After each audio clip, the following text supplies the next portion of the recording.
وَيَا قَوْمِ اسْتَغْفِرُوا رَبَّكُمْ، اور اے میری قوم استغفار کرو اپنے رب کی طرف، ثُمَّ تُوبُوا، اور پھر اس کی طرف متوجہ ہو، توبہ اور رجوع لاؤ، الیہ، اس کی طرف، یرسل السماء علیکم مدرارا، تو یہ توبہ کی برکت یہ ہوگی کہ آسمان سے موسلا دار بارش تمہارے اوپر برسے گی۔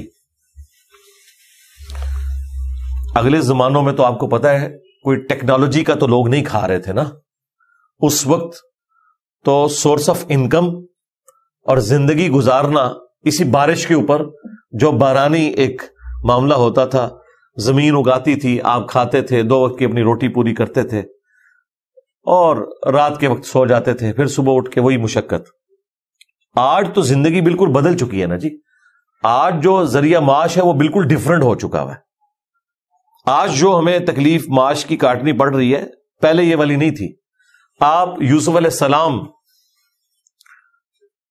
کا جب ذکر خیر آئے گا اگلی سورت کے اندر، سورہ یوسف میں، اور اس کے اوپر ایران والوں نے جو فلم بنائی ہے وہ آپ دیکھیں، تو وہ ساری کی ساری زندگی ان کی اناج کے گردی گھومتی ہے کہ وہ اگا رہے ہیں، کھا رہے ہیں، فاقے ہوئے ہیں، مصر چلے گئے ہیں اور وہاں سے جا کے اناج لے کے آئے۔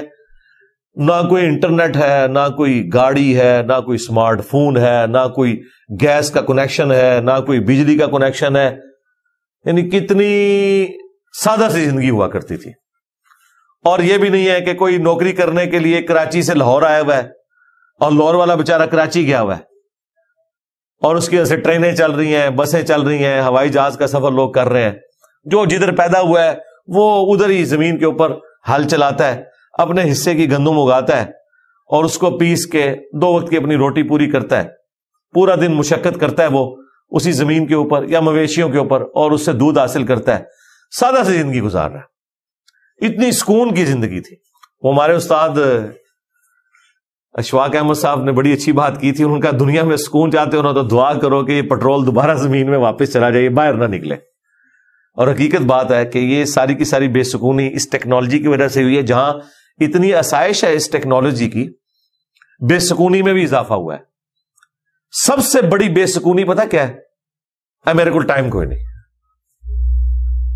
وہ اشفاق صاحب کہہ رہے تھے کہ میں نے بحری جہاز میں بھی سفر کیا ہوا ہے انگلینڈ کا، اور ہم لوگ کئی ہفتوں میں پہنچتے تھے۔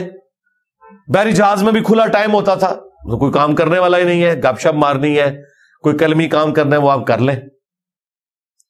وہاں جا کے بھی زندگی اتنی تیز رفتاری کے ساتھ نہیں تھی، لیکن اب آپ چند گھنٹوں میں انگلینڈ پہنچ جاتے ہیں، لیکن جاتے ہوئے بھی افراتفری، جہاز میں بھی افراتفری، وہاں جا کے بھی افراتفری، اور واپس پھر افراتفری، ٹائم ہی نہیں ملتا۔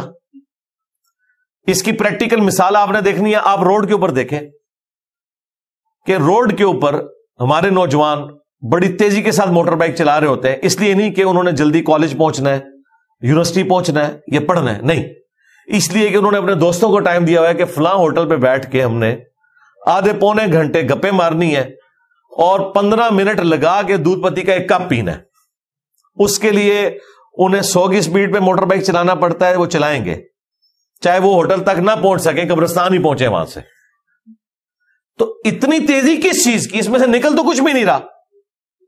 ہماری وہاں پہ جو ایکٹیویٹی ہے وہ یہ ہے کہ ہم نے آدھا گھنٹہ گپے لگانی ہے، 15-20 منٹ چائے پینی ہے، اور روڈ پہ ہم 5 منٹ بھی فالتو لگانے کے لیے تیار نہیں ہے کہ سکون سے چلے جائیں کہ یار پہنچ جائیں وہاں پہ۔ اور خدا نہ خواستہ جب ایکسیڈنٹ ہوتے ہیں تو پھر کئی مہینوں کے لیے بستر کے اوپر پڑے رہتے ہیں۔ آپ کو تو صرف ایک خبر سننے کو ملتی ہے نا کہ فلاں بندہ ایکسیڈنٹ میں بچ گیا ہے، آپ کہتے ہیں شکر ہے بچ گیا، لیکن وہ جو تکلیف کاٹ رہا ہوتا ہے اور اس کے جو ماں باپ تکلیف کاٹ رہے ہوتے ہیں، صرف ٹوائلٹ جانا ہی اتنا بڑا عذاب ہوتا ہے، بستر پہ لیٹے رہنا۔ یہ جن لوگوں کے ساتھ اس قسم کے چھوٹے موٹے حادثات ہوئے ہیں نا، کسی کی ہڈی فریکچر ہوگی، ذرا اس سے پوچھیں کہ وہ ایک دن کس طرح گن کے کٹتا ہے، آپ کو ایک خبر ملتی ہے، پھر کئی مہینوں کے بعد دوبارہ بندہ منظر عام پہ آ جاتا ہے۔ وہ کئی مہینے اس نے خود کتنے تکلیف میں اور عذاب میں کاٹے، اور جو گھر والوں کے لیے مصیبت بن کے رہا وہ ایک الگ سے۔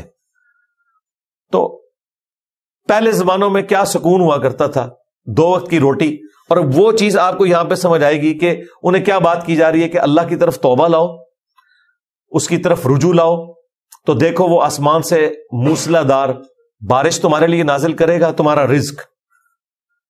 وَيَزِدْكُمْ قُوَّةً إِلَىٰ قُوَّتِكُمْ، اور وہ تمہاری قوت میں اور قوت کا اضافہ کر دے گا. فائنینشیل ریسورسز تمہارے لیے آ جائیں گے، پلس یہ کہ تمہیں اولاد دے گا. اس وقت تو قبائلی سسٹم میں اولاد جو ہے نا وہ ایک ذریعہ ہوتی تھی قوت کا. وَلَا تَتَوَلَّوْا مُجْرِمِينَ، اور دیکھو کہ مجرم نہ بنو اس کی طرف سے روگردانی کرتے ہوئے.